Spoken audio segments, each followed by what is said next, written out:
Across the borders, Hong Kong's flagship airline Cathay Pacific has cancelled dozens of flights after a plane heading from the city to Zurich was forced to turn around due to an engine component failure. The company says it has now inspected all 48 of its Airbus A350s and found 15 aircrafts with faulty parts that needed to be replaced.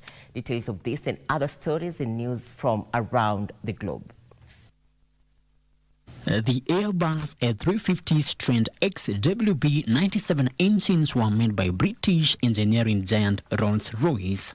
Since Monday, Cathay Pacific has cancelled almost 70 flights, including routes linking Hong Kong to Sydney, Singapore, Bangkok, Tokyo, Seoul, and Taipei. Cathay Pacific said the disruptions will continue until at least Saturday.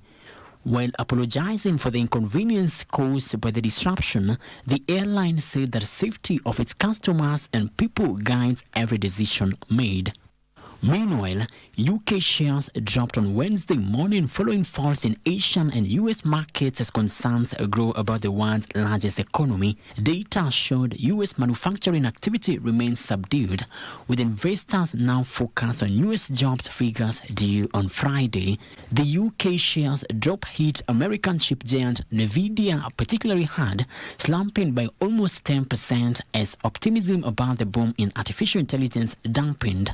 Despite the sharp fall, Nvidia's shares are still worth double their value a year ago. The FTSE 100 index, which comprises the largest companies on the London Stock Exchange, dropped 0.76% in early trading, with major European indexes also down. Finally, China has announced a probe of Canadian canola imports, escalating a trade fight between the two countries.